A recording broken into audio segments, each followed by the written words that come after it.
Okay, welcome to the California Building Code 2016 presentation. This gives you an outline of the agenda for today's discussion. We'll go through the code development process, how that works, the damper ratings and actuation, what those requirements are in the California Building Code, as well as the damper requirements by assembly type. And we'll touch on each of these assembly types in more detail, all directed at the California Building Code. So when you look at the code development process, the base code is the International Building Code. But that wasn't always the case. Originally it was Uniform Building Code, and that lasted up until the end of 2006, at which point the IBC, the first edition of the California Building Code based on the IBC was adopted and amended into the 2007 edition. There was a brief period of time in between the two where the NFPA 5000 code was actually approved as the base code for the California Building Code, but it was never enacted as it went by the wayside when Governor Davis was removed from office. So that at that point the IBC was then adopted as the base code.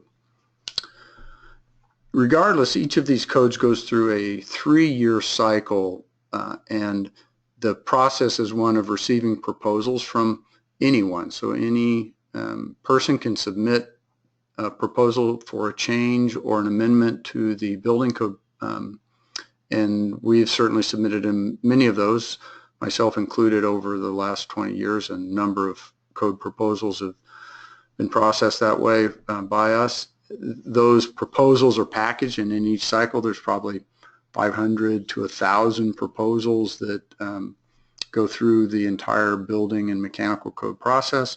There's hearings that are held, and a committee chairs each of the relevant sections. So for us, often the most relevant is the fire protection, and that committee is comprised of roughly 13 people. Code officials, first responders, and industry people sit on those committees. You present your proposal. There's opponents and proponents that speak on behalf of or opposed to any given proposal. The committee then votes on those proposals for approval as submitted or modified or rejected. And those are packaged together as a block. Anything that's approved is one big block, as long as they weren't challenged. After that block is heard, it's then another round of hearings to finalize any objection. So if someone had an objection to an approved or declined modification, you get another round of hearings. And then those are all voted on by building officials, firefighters, and fire marshals. Those are the only people that can vote the code. So even though I can make a proposal, I can't vote the code in, because in general I have self-interest. So only parties that don't have a commercial interest in the adoption of those codes are allowed to vote for approval or disapproval. Once it's adopted, it's a 3-year cycle, so the California Building Code runs on a 3-year cycle as well, but it's 1 year off. So as shown on the screen, the 2012 International Building Code was the baseline code for the 2013 California Building Code. Similarly, the 2015 IBC was the base code for the 2016 CBC, and so on and so forth. So California also goes through a proposal process, but they don't have hearings with a committee. The state fire marshal is the one who determines whether amendments are ultimately adopted for fire protection related features. And others have jurisdiction over other types of amendments, but the amendments that are relative to fire life safety are ultimately determined by the state fire marshal. Philosophically speaking, the code looks to layer protection. at least especially the California Building Code, where you get a mixture of passive features like rated walls and dampers and active features working together, sprinklers, smoke control, and the like. Very much like you would in automotive, you have seat belts being layered in with braking and drivers and airbags, so a function of passive and active restraints and safety devices. That's true for fire and smoke containment as well. So you have active features in fire containment like sprinklers, and passive like rated walls, and to an extent dampers as well, and glass and glazing and doors. And the same exists in smoke containment, where you have active features like purge and exhaust fans or pressurization, mechanical smoke control, and you have passive features like smoke dampers and smoke barrier walls and smoke rated doors. So those concepts and philosophies of layered protection, elements working in unison, is at the heart of the code. Also fundamental to the code in California is the California State Fire Marshal occupancies that they regulate, or the CSFM. And when this code was first, the IBC code was first adopted into the California Building Code process, the amendments that the State Fire Marshal wanted to make, in part and especially relative to dampers, were opposed by others in the building trades arena, and the kind of compromise that they made was to differentiate around regulated occupancies. So you'll see in the code certain exceptions are applicable and certain requirements to occupants that are regulated by the State Fire Marshal, and different criteria apply to occupants that are not regulated. So as you can see here, the regulated occupancy includes assembly and education, or A&E, hazardous, or the H occupancy, all of the institutional, detention, hospital, all of the care facilities, or the I occupants, L and R for residential and high rise and so on. Things that are different, or the non-CSFM regulated occupancy, B for business, and that would probably be the most applicable to our product categories, the B occupancy. A footnote around that, though, our recommendation is to follow the State Fire Marshal regulated occupancy requirements for a couple of reasons. First, we really believe one level of safety is appropriate for all parties, not dependent on occupancy. And that would especially be true in a B occupancy, where you'd have a different set of criteria than you would in, say, an A occupancy. And oftentimes those are joined in the same building, where you have an assembly area within the B occupancy. Another reason to do it is, just pragmatically speaking, B occupancies can convert into a state agency. So if a state agency is leasing a B occupancy and it was constructed based on the non-CSFM regulated criteria, and then a state agency leases it, now it becomes a CSFM regulated occupancy subject to the protections of those requirements.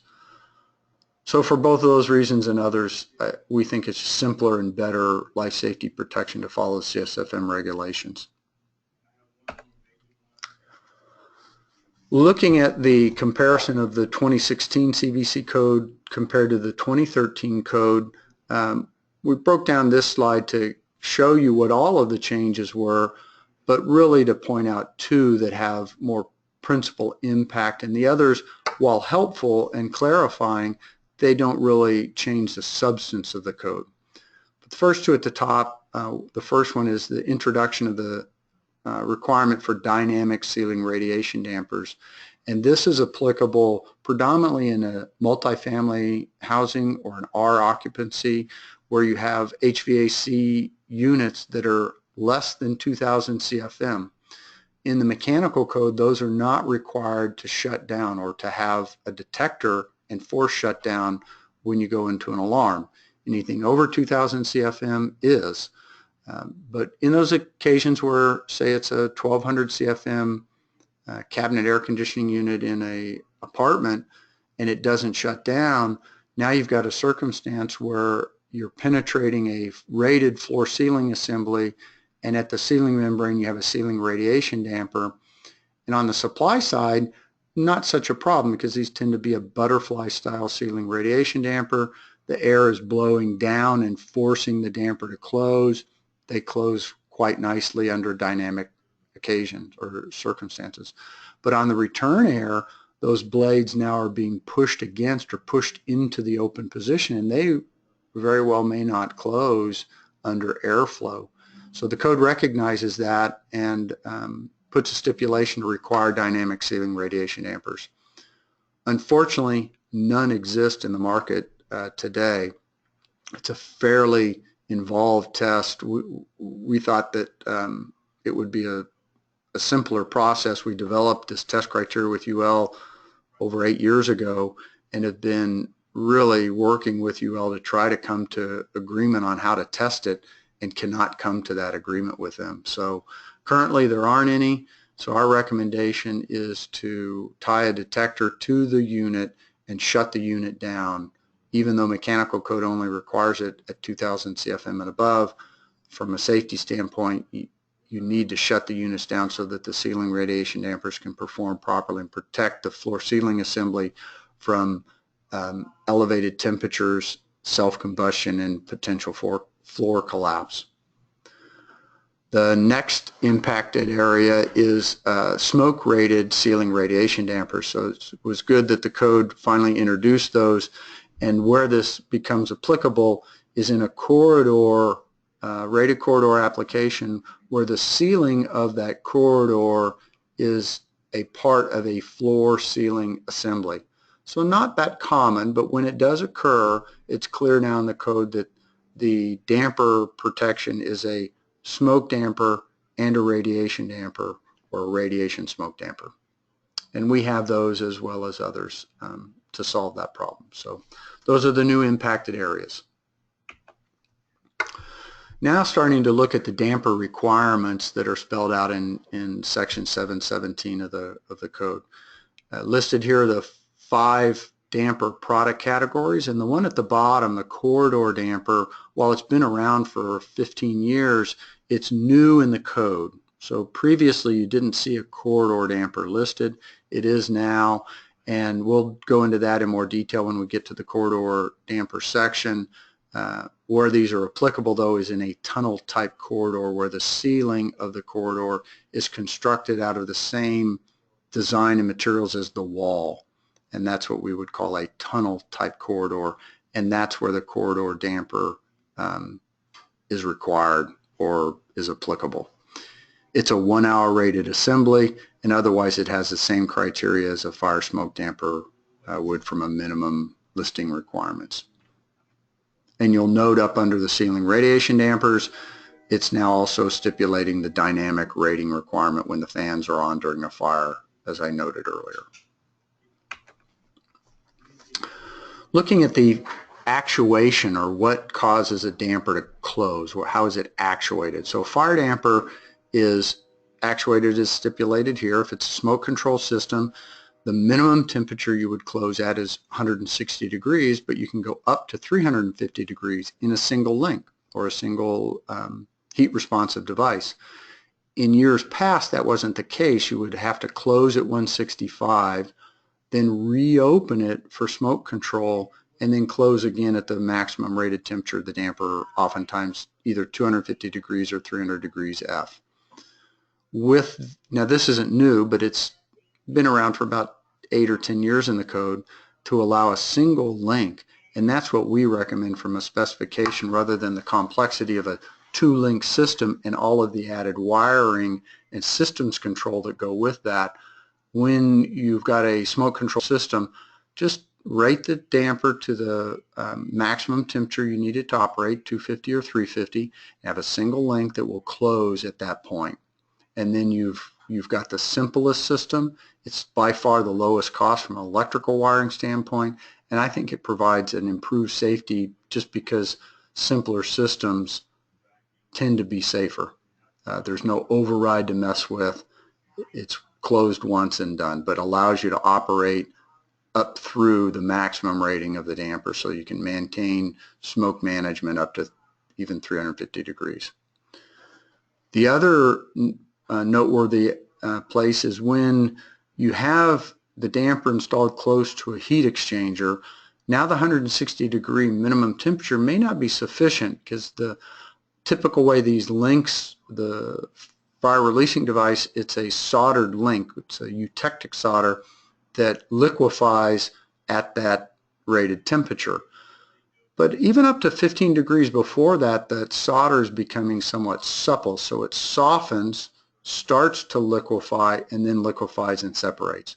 Well, the damper is under a load either by the blades on a curtain damper or a spring closure device on a horizontal unit or a multi-blade unit, and that force can actually cause the link to separate before it liquefies. So as it starts to get supple, that solder softens and it loses its holding capacity and can actually cause a premature link separation.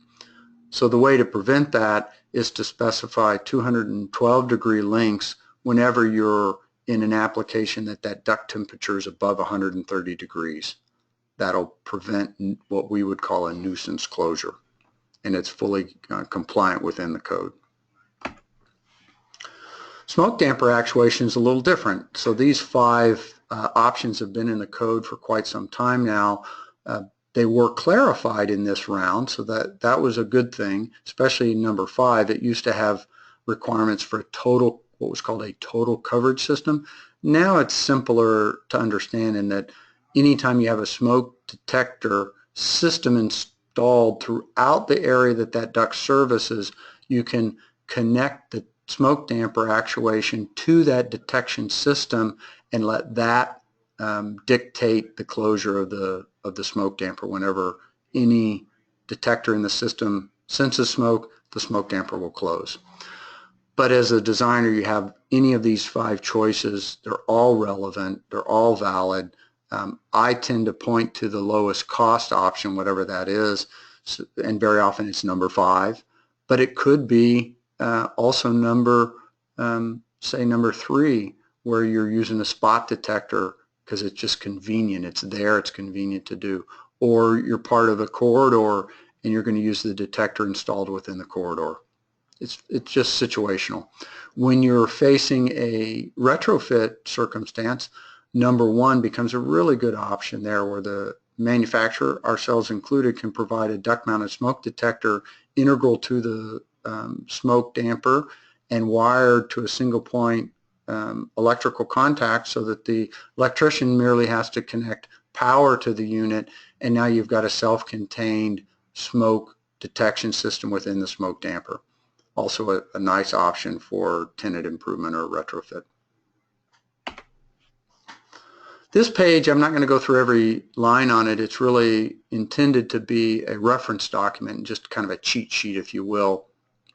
But I will point out over on the right-hand side where you can see CSFM regulated occupant and non-CSFM regulated occupant. So this goes back to the earlier discussion around what the state fire marshal governs and doesn't govern, and the fact that there are some differences, in particular on a fire barrier wall, where in the state fire marshal regulated occupant, it's a smoke damper, fire smoke damper requirement, and in a non-CSFM, it's a fire damper only. When we get to that section, you'll see that our recommendation is to stick with a fire smoke damper in all cases. But we'll get to that a little bit further down the line. This also gives you a quick shot at what those assembly types are and what they do in the building, what their purpose is. So hopefully this will provide a simple, quick way to tell what to do. Now let's go into each of the different types of assemblies and what the damper requirements are at those. So the first one is a firewall. And the firewall, there's really 3 types of fire-rated wall assemblies or floor assemblies: a firewall, a fire barrier, and a fire partition. And the firewall is the most stringent. It's the typically the highest rated. In many cases, it's a 3R rated wall. But unlike a fire barrier or fire partition, the firewall is also structural in nature, such that if these bisect buildings very often and separate one building from another, so that if the building, say on the left, is under fire and it structurally collapses, the firewall is designed to not fail because it's still part of the structural integrity of the building on the other side, and it separates those two buildings structurally. Any duct penetration through a firewall requires a fire damper, and there's no exceptions to it, and that's true of all occupants. That I would note that there just aren't many occasions where a firewall is permitted to have duct penetrating it. Maybe one exception would be an ancillary building to a covered mall. But you can look up the firewall in its section under Chapter 7, and it will stipulate where those allowances are and are not. But wherever you do penetrate with duct, it's a fire damper. Now let's talk about fire barriers, which are one of the more critical assembly types from a duct protection, and they're critical because of the type of assemblies that make up a fire barrier. So a shaft, horizontal exits, means of egress, occupancy separations, those are all types or areas where a fire barrier is deployed. And here you'll see there's two different types of requirements, one for a CSFM occupant on the left, and in the middle for non-CSFM occupant, and then on the right is our recommendation. This format you'll see throughout each of the different assembly types that we'll walk through. So let's talk about the CSFM occupancy first. There it's a fire smoke damper is the required protection wherever a duct penetrates a fire barrier, with a couple of exceptions. The first one is where an ASTM E119 test is shown performance without a fire damper. So the 119 test is how they test rated walls. It goes through a fire endurance test and then a hose stream test. There's a thermal properties criteria to it as well as a structural criteria for the assembly. And essentially today there are no exceptions or no valid products where a fire damper they've been able to test a large duct penetration without a fire damper. They just don't exist. So while the exception is there, and it's a valid exception, the reality is none really exist. And even if there were, you're still required to put in a smoke damper. So you can trade off the fire damper, but you need the smoke damper. And in reality, when you're considering a combination fire smoke damper, the cost delta to add in the fire damper portion is very small, because it's really a thermal link is all that's being applied to the product. It's the same blades, it's the same frame, you still have the same sleeve, the installation costs are very much the same, you have the actuator to wire to and detection, all you're doing is adding in a link. So for the added cost, I would say a very small cost, you're getting a nice added value of the fact that it will respond to heat and close when the heat exceeds the link temperature at that barrier and provide added protection that way. The second exception is where the use of the fire damper or the smoke damper would interfere with a 909 smoke control system. And on surface that makes good sense. But there's some nuance to this that is important to pay attention to. When you look up 909, section 909 of the building code, there's two types of smoke control systems. One is a passive system where you go into an alarm, a fire alarm condition, the fans are shut down and the dampers are closed. In that situation, there's no opportunity for the fire damper, the smoke damper to interfere with the 909 system because the closure of those products occur by nature with the alarm condition. So that's not really a valid trade-off because it won't interfere. On a mechanical, or what's also called an active smoke control system or engineered smoke control system, there the potential exists for the fire damper to interfere, but it's specialized a bit.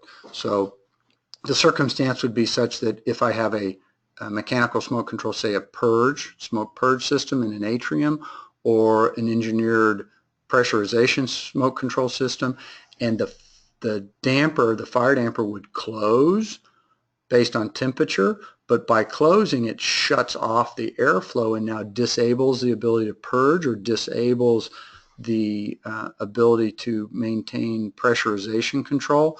That's a problem, and it should be traded off. You should eliminate the fire damper in that circumstance when it would interfere, because the smoke control system is more important at that stage.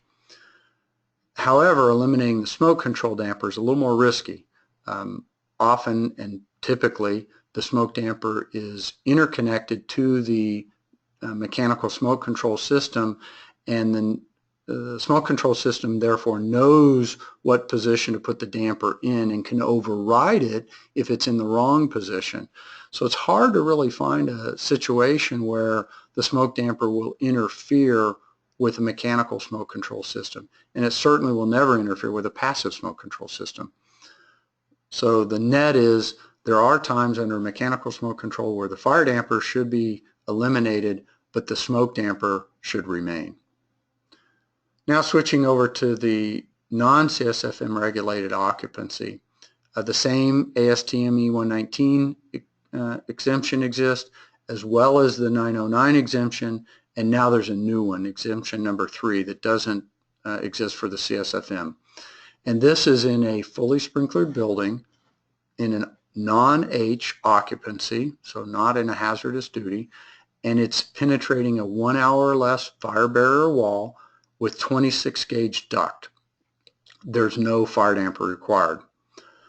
The problem with this is it is really risky because it doesn't consider some of the hazards that occur with just a 26 gauge duct.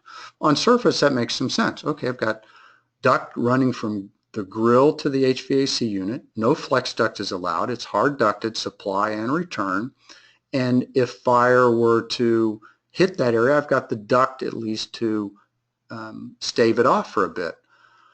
What happens though in reality is, first, the heat load that radiates through the duct, which is fairly thin wall, can radiate into the duct and across the opening of the wall to the non-exposed side of the wall and radiate out, causing self-combustion on the other side of the wall, and therefore allowing the fire to jump from one zone to another through the duct. More of a concern though, that's a concern, but a bigger concern is during a fire, all kinds of things are occurring, explosions, elements inside the building are falling, especially up in the plenum, and those elements can hit the duct, penetrate the duct, or more importantly, dislocate the duct from the wall and just rip it right down. And then you've lost all the protection that you presumed you had. That's not the case with a fire damper. A fire damper goes through a duct drop test where the duct is connected to the damper. The damper is installed in the wall with its retaining angles. Duct is connected.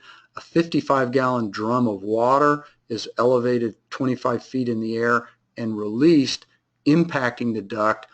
And what typically happens is the duct is torn away from the wall pretty violently, but the damper is required to still stay intact in its installed position and operate properly.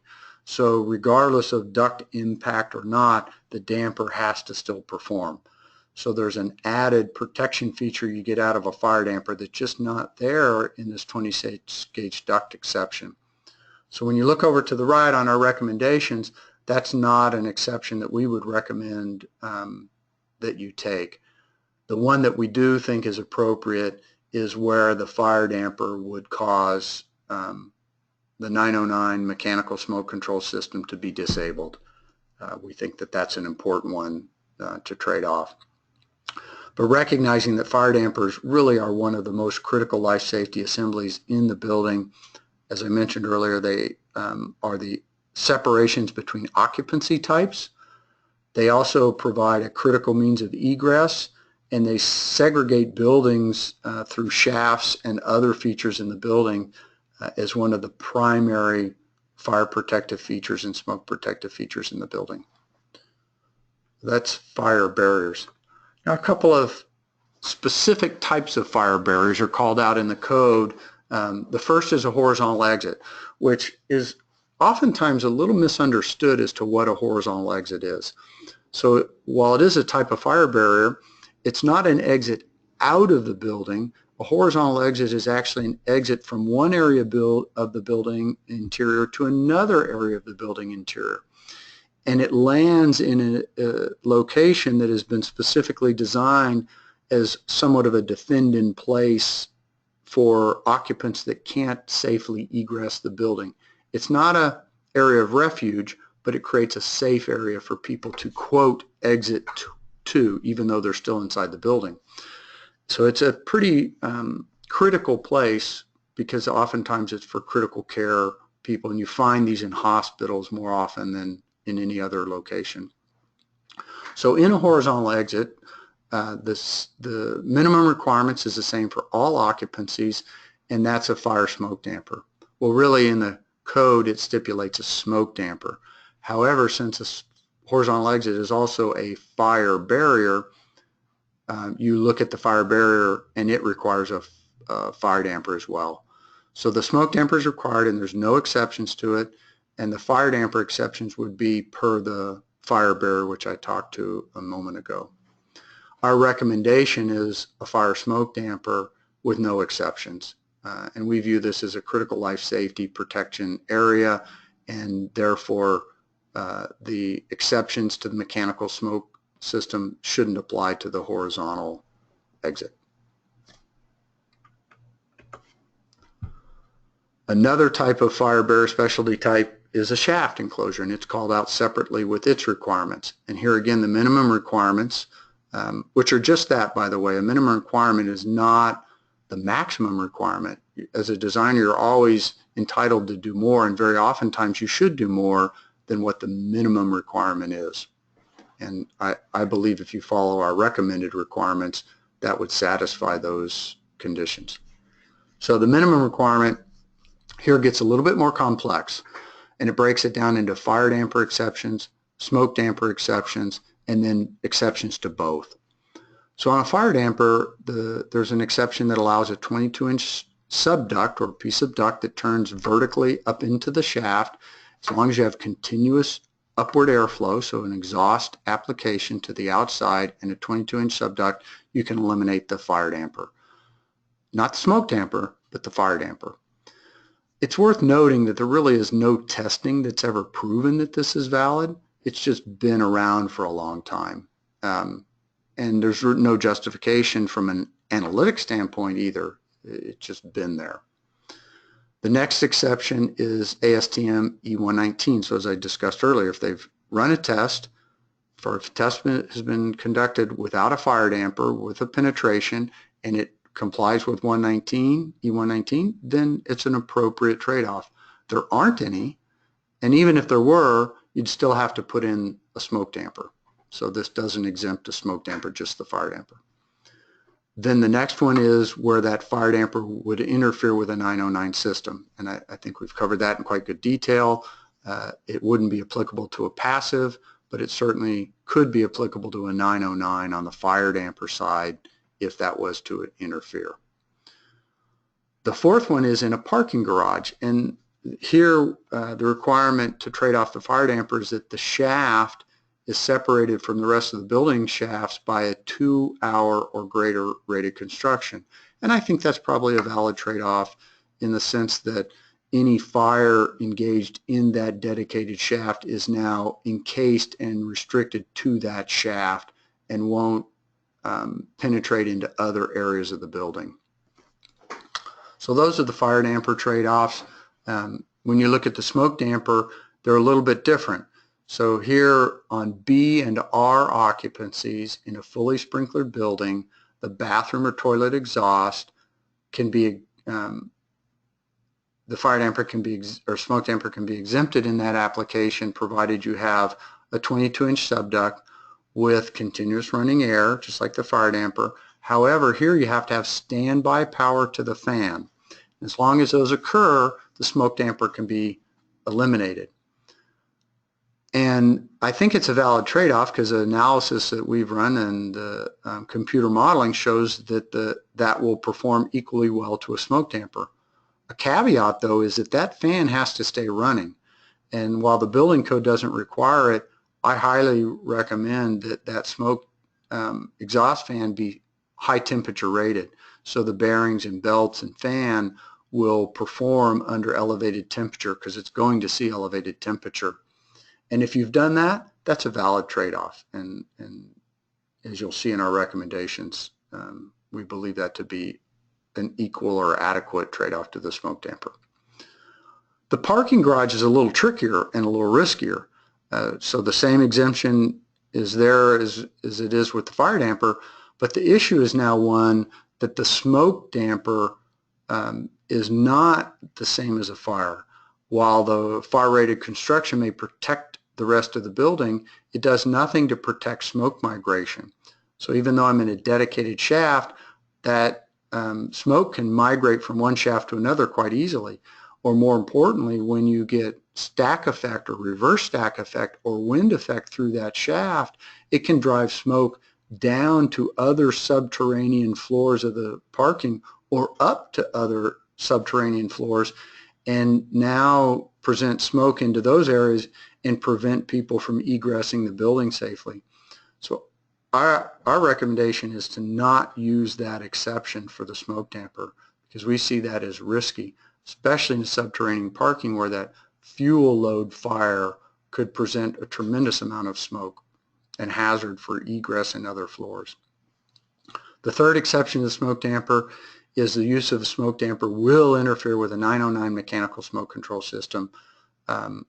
Here, I think that's a bit risky, or it's unlikely is probably the better way to say it, that the smoke damper is going to interfere because those smoke dampers are integrated to the smoke control system, and therefore it's hard to find a place where they would interfere.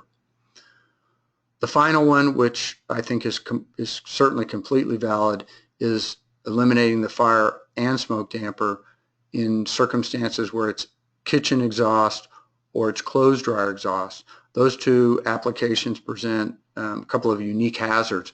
In a kitchen exhaust, it gets grease-laden air, and that grease can deposit on the fire or smoke damper. It acts almost like a trap to capture it, and you run the risk of a grease fire in the duct. Similarly, with a clothes dryer, the lint can collect on the fire damper or smoke damper and create a hazard for grease or for a fire within that clothes dryer exhaust. So that's why they're allowed as an exemption. And in fact, if you look at the mechanical code, they're not even allowed. You can't install a fire or smoke damper in kitchen exhaust or clothes dryer exhaust. So when you look at our recommendations from an exception standpoint, there's a couple of valid ones where that fire damper will interfere with the 909 system. Yes, please take out the fire damper, but the smoke damper is still required, and we don't see that as a valid trade-off because the smoke dampers are integrated with the mechanical smoke control system. Similarly, in a parking garage, it's a valid trade-off to exempt the fire damper, but the smoke damper is still necessary as noted to prevent smoke from migrating up and down the shaft and into other areas of the subterranean parking. Also, a valid exception is the smoke damper in a B&R occupancy for toilet exhaust with the criteria that you've got a 22-inch subduct and continuous running power in an exhaust application where that fan is high temperature rated. I think that's appropriate, and the kitchen exhaust and clothes dryer exhaust is also appropriate. It's worth noting that shafts really present one of the greatest risks to vertical migration of smoke and fire throughout the building. So we take these as a very serious and important point of protection from a fire life safety standpoint. So now looking at fire partitions, these are the least stringent protected fire rated assembly in buildings, and oftentimes they exist in covered malls, so separating tenant spaces. Corridors are fire partitions, elevator lobbies is another area, and they're very often 1 hour rated. That would be the most common. In both types of occupancy, the CSFM and non-CSFM regulated occupancies, it's a fire damper requirement in a fire partition. That's different in a corridor. We'll talk about that here in a minute. So a corridor is a type of fire partition. and they require fire smoke dampers. But in other types of fire partitions, it's a fire damper requirement. A couple of exceptions exist. In a CSFM regulation, it's a 26 gauge duct. However, it's not just the duct. This is a test that was run by American Iron and Steel Institute back in 1986, I believe it was. The test was not just 26 gauge duct penetration. They actually ran it with a 16 gauge 12-inch long sleeve that was held into the wall with retaining angles, just like a fire damper would be. However, the ancillary space between the sleeve and the wall was filled with mineral wool. And then the duct was run through that sleeve. And that's what enabled them to comply with the test criteria. So when you do all those things, it becomes financially not very viable to exempt the fire damper. It's just frankly simpler and cheaper to install a fire damper in those applications. In a non-CSFM building, you have that exception, number 2, but you also have one where in a mall where those tenant partition walls don't extend up to the rated floor above, they terminated a non-rated ceiling, then it's valid to exempt the fire damper as well, because if the rated wall is not going up to rated construction, it seems unnecessary to protect the duct penetrations when you're allowing the wall to be essentially unprotected. And then the third exemption is now in a fully sprinkled building with 1 hour rating or less with 26 gauge duct from supply to return. We talked about that earlier and the risks that are associated to it for falling members that damage, rip the duct from the wall or puncture the wall, or puncture the duct rather, and or you have heat load radiation through the duct. So we see those as a very risky exception, and we would not recommend it. Our recommendation is to follow the state fire marshal criteria, and even though they have an exception, because it's not financially viable, essentially there's no exceptions to the fire damper here in a fire partition. Now let's talk about corridors, which are a type of fire partition but have some different criteria. There's 3 different groupings that we've broken this into. What we're showing here first is probably 2 of the most common, where you have a sidewall penetration that terminates at the corridor, or you run through the sidewall penetration and then terminate at a non-rated drop ceiling inside the corridor. So those 2 applications. And the criteria in both cases is a fire smoke damper. And here's the exceptions that exist inside of the code. So whether you're a CSFM or non-CSFM regulated occupancy, the conditions are the same. It's a combination fire smoke damper is the requirement. When you look at the CSFM exceptions, the first one is to the fire damper. Now this is one we've talked a little bit about already, and that's a fully sprinklered building with the duct being protected with through penetration fire stop. So a little bit different. Now I've got duct penetrating it, and the idea is that by fire stop caulking that duct, it's equivalent to a fire damper. Well, it's just simply not true. For the same reasons we talked about the risk of 26 gauge duct not being equivalent, just because you've added fire stop caulk, it doesn't resolve the penetration problem of the duct, that falling members are going to dislodge that duct from the wall. It also doesn't stop the heat load that exists through the duct onto the non-exposed side. So you've protected the ancillary space, but that's all that's been done. And it's nowhere near the equivalency of a fire damper. On the smoke damper side, there's 2 exceptions. The first is on the CSFM. Now they've stipulated it can be traded off when you have a mechanical smoke control system and the smoke damper would interfere. So while it's a valid trade-off, it typically doesn't occur because the smoke damper is tied to the system, to the smoke control system, and therefore can't or doesn't interfere. And then the second one, we've talked a lot about the 26 gauge duct and no opening serving the corridor. It's there as a trade-off, but it's a risky one for the duct breaching that we talked about previously. The only difference in the non-CSFM regulated buildings is under exception number 1 to the smoke damper, and there the non-CSFM doesn't specifically mandate that only to be allowed in a mechanical smoke control system when it will interfere. But as I've noted previously, I think that's a risky exception. It's not valid in a passive system, and it's functionally not practical that it would ever interfere in a smoke control system because the smoke dampers are tied to the system. So our recommendation in a corridor is a fire smoke damper, and the only exception would be when that damper would interfere with a mechanical smoke control system. It's unlikely, but when it would, then that's the appropriate thing to trade off. And we recommend, therefore, following the State Fire Marshal requirements from a life safety standpoint. Next type of corridor is a rated drop ceiling that's part of a floor ceiling or roof ceiling assembly. And there's two different applications that we've shown here. The first one on the left is where the duct penetration is only at the ceiling membrane. So the walls stop at the rated ceiling line, and the duct penetrating is through the ceiling membrane of a floor ceiling assembly. And this is an application for a radiation smoke damper, one of the few places that might exist. So it's a radiation damper because it's penetrating the ceiling membrane of a rated floor ceiling assembly, so the ceiling radiation damper protects that opening. And it's a smoke damper because it's penetrating the corridor. So it's a smoke radiation ceiling damper.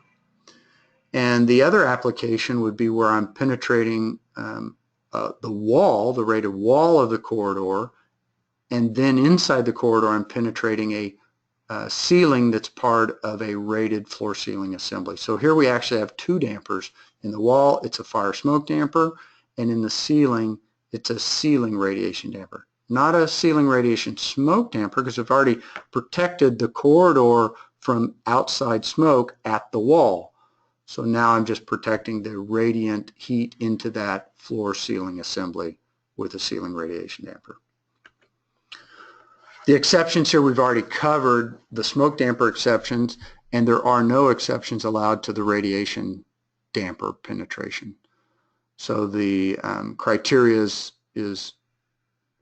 as noted before, where you're using a fire smoke damper on the wall, ceiling radiation damper on the ceiling, or in the left assembly you're using a ceiling radiation smoke damper with essentially no exceptions.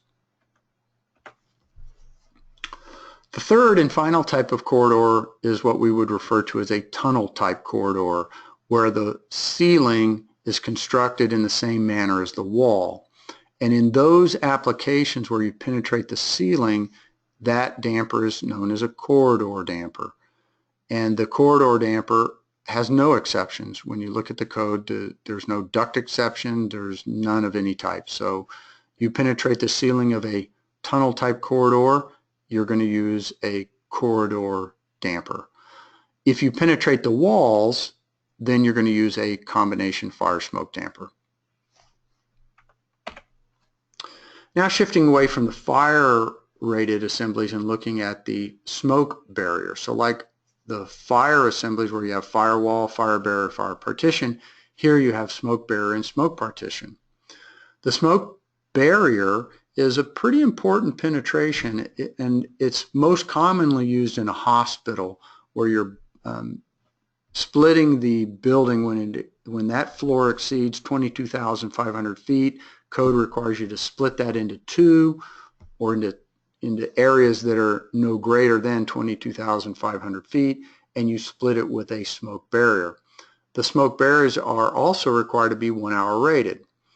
And while the code only stipulates it to be a smoke damper, our recommendation is for a fire smoke damper because it's a 1 hour rated assembly and we think it's prudent. And as I noted before, the cost delta between a fire smoke and a smoke damper is extremely small, but you get the added benefit of fire closure and fire protection. Now there is an exception to the smoke damper, and that's where the steel duct openings, it's steel duct and the openings are all limited to the single smoke compartment. So I'm not real clear where that actually occurs, but if it was to occur where I've penetrated the smoke barrier, but I only have openings within the one smoke compartment, then there really isn't the need for the smoke damper because the risk of smoke going outside of that is small. It's a little bit of a risk because if the duct is damaged, now I've lost my smoke containment as well. So our recommendation, as noted, is for a fire smoke damper, and the only exception would be where those openings are limited to a single smoke compartment. The next type of partition is a smoke partition, and these occur also in I occupancy or in I2 where you're separating the care suite walls. They also can occur at elevator lobbies as one of the options. They are typically not rated, they're 0 rating. The minimum requirement for all occupancies is a smoke damper, and the only allowable exception is when that smoke damper will interfere with a 909 system. So just like before, if it's a mechanical system and that smoke damper would interfere somehow with that system, it's a proper trade-off. It's highly unlikely, but it's still a proper trade-off, so evaluate that one closely. Our recommendation is a fire smoke damper, so even though it's noted it's a 0 rating, most often the doors and glazing that are installed in a smoke partition are rated. They're 20-minute rated or 30-minute rated, and as such, we think it's prudent to apply a fire rating to the duct penetration as well. And because the cost trade is small, we think it's a worthwhile upgrade to the assembly. Now let's talk about exterior walls, and these get a little bit confusing at times. One of the questions we get is, well, do I need a smoke damper at an exterior wall? The answer is no. The requirement in the code is for a fire damper, and that's really the appropriate requirement, but there's no exceptions. At least let me qualify that. When the duct is required to be protected, or when penetrations are required to be protected, then the duct opening shall be protected with a fire damper. However, those penetrations, if you look at exterior wall section in the code, there's a number of places where those penetrations are not required to be protected at all. And it's typically inverse to the proximity of the property line. The closer you are to the property line, the fewer allowable unprotected openings. The further away, the more allowable those unprotected openings are, which makes sense because you're really trying to protect fire from crossing the property line into the building and then creating a risk for that building. Next up is through penetration. So now we're talking about a horizontal assembly or a floor. Could be a floor ceiling, roof ceiling, or just a slab type construction. And this is also a little bit different. So the required protection for a through penetration is a shaft. It's not a damper, it's a shaft. However, there are exceptions to the shaft, just like there are to dampers. And the exception to a shaft, there's two. One is if you're penetrating a single floor, so 2 stories, story 1, story 2, with 1 floor between. In other than I2 or I3 occupancies, the shaft is not required, and you can install a fire damper at the floor line. And we believe that to be a reasonable trade-off. Number 2 exception is when you're penetrating no more than 3 floors, and the duct is 26 gauge duct, and it runs inside the cavity of the wall and then exits to the exterior of the building, and the duct is 4-inch diameter or smaller, and you've got some ancillary space protection and whatnot, provided that the first penetration or the penetration at the ceiling membrane is protected with a ceiling radiation damper. The application for this is really toilet exhaust.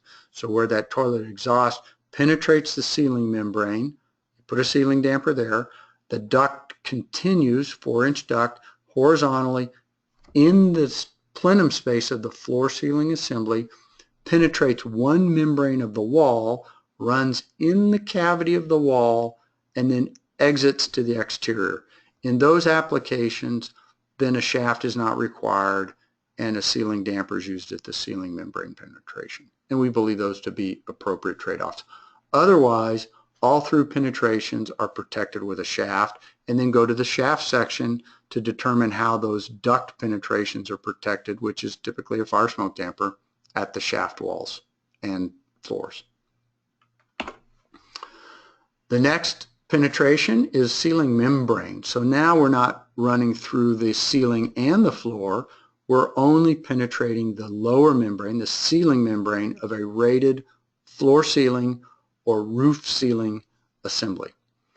And here again, it's a shaft is the requirement or a ceiling radiation damper. And as a designer, it's your choice.